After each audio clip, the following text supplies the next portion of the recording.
여러분 안녕하십니까. 시사칼럼입니다. 여러분, 최초의 흑인 대통령이라고 미국의 모든 시민들이 아주 환호하고 열광을 했던 때가 어제 같은데요. 벌써 한 7년이 지났습니다. 여러분, 4년씩 재임으로 오바마 대통령 7년 했습니다. 이제 마지막 1년을 남기고 있는데요. 매년 1월 대통령이 신년 연설을 합니다. 이거 스테이트 유니언 이렇게 부르는데요. 지난 1월 12일 화요일 저녁에 바로 이 오바마 대통령 마지막 신년 연설을 했습니다. 2009년 취임 때는요, 미국이 역사 이래 가장 어려운 처지에 놓였다고, 그래서 모든 국민이 함께 위기를 극복하자, 이렇게 구구절절히 호소성 연설이었습니다. 첫 임기를 마치고요, 재임을 시작하면서 2013년 1월입니다. 미국이 많이 좋아지고 있으니까 우리가 여기서 멈추지 말고 개혁의 고삐를 놓치지 말자. 비교적 자신 있게 개혁의 속도를 이야기하면서 연설을 했었습니다. 여러분, 이번 임기를 마무리해야 할 8년째를 시작하는 마지막 연설에서는요, 대통령 아주 느긋한 연설이었습니다. 분위기도 아주 떠들썩했었고요. 그리고 농담도 여유 있게 했습니다. 그 내용에서 아주 자신이 있었습니다.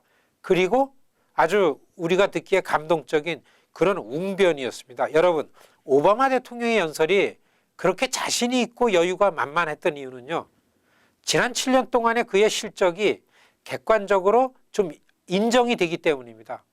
그리고 느긋하고 여유 있는 이유는요, 그는 더 이상 선거 없습니다. 대통령은 연설에서 지난 8년 동안의 성과를 아주 자랑스러워했습니다. 특히 경제가 완벽하게 회복세로 돌아선 것을 강조했습니다. 제조업이 크게 성장한 것, 실업률이 크게 떨어진 거요, 아주 큰 목소리로 강조했습니다. 최저임금이 올랐고 의료개혁했죠. 복지제도가 정비됐고 안정됐다 했습니다. 오바마 대통령이 특히 교육개혁을 강조했습니다. 커뮤니티 칼리지 2년 무료교육, 이거 자랑스럽게 언급했어요. 만 8년 전 오바마 대통령이 흑인을 비롯한 대도시 내 극빈자들이 왜 늘 가난을 대물림 받는가? 그래서 교육을 목표로 했습니다. 가난한 사람들이 교육을 포기하지 않도록 하는 것이 자기 리더십의 목표라고 했습니다. 가난한 사람들의 치료받을 권리와 교육받을 권리를 그래서 외쳤던 겁니다. 커뮤니티 칼리지에서 정규 대학으로 옮기는 것이 어렵지 않고, 커뮤니티 칼리지 들어가서 공부하는 거, 이거 어렵지 않고, 그러니까 이것을 활용하는 데 초점을 맞췄습니다.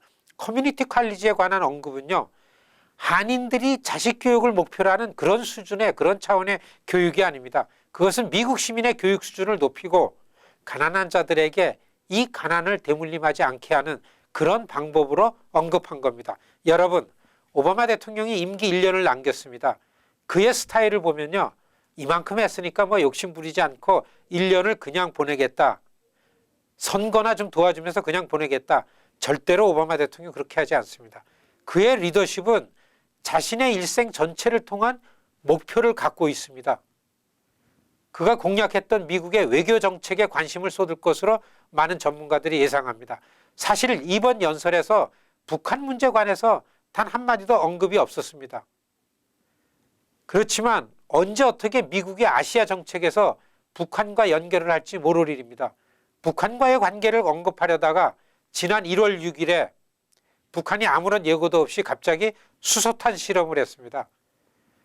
북한에게 오바마 대통령이 무언의 경고로 그것을 평가하는, 그렇기 때문에 아무런 언급도 하지 않았다, 이렇게 얘기하는 전문가도 있습니다. 미국의 무관심은 북한을 동네 깡패 정도로 무시하고 그까짓 수소탄, 미국에게 위협적이지 않다, 이런 표시이기도 하다, 이런 평가가 있습니다. 그런데 시청자 여러분, 외교정책 관련해서 대통령의 연설 가운데요, 우리가 주목해야 할 부분이 두 가지가 있습니다. 하나는요, 세계가 우리와 함께 일하도록 할 것이며 다른 국가들이 스스로 알아서 문제를 해결하도록 해야 한다, 이렇게 언급했습니다. 또 한 가지는요, 지금 냉전이 끝났음을 인정하고 제재를 해제해야 된다, 이렇게 얘기했습니다. 이것은 미국이 베트남과 이라크 같은 실수를 되풀이하지 않겠다, 이런 뜻이고요. 그리고 미국이 쉽사리 개입하지 않겠다, 이런 얘기입니다. 각 나라들은 자신들의 일을 스스로 해결하고 미국과 협력해라, 이런 뜻입니다. 동시에 시대가 변했고 상황이 달라졌기 때문에 미국이 외교 정책에서도 변화된 현실을 직시하고 그리고 그걸 수용하겠다. 이렇게 얘기한 게 오바마 연설입니다. 오바마 대통령의 신년 연설에서 한반도 문제가 어떻게 언급이 되는가가 한국과 한인들에게 최대 관심 사안이었습니다. 북한 관련해서 전혀 언급이 없었지만요. 그가 자신감을 갖고 언급한 대외 정책의 기본 원칙과 기저가 우리가 알아차려야 할 것입니다. 한반도의 안정과 평화를 위해서는요. 우리 스스로 해결해 나가야 된다. 이런 의미가 있습니다. 그래야 그것이 풀린다. 이런 얘기입니다. 여러분, 미국의 입장은요. 바로 이겁니다. 하늘은 스스로 돕는 자를 돕는다. 이런 뜻입니다. 우리가 이것을 매일같이 되새기면서 2016년을 보내야 될 것입니다. 감사합니다.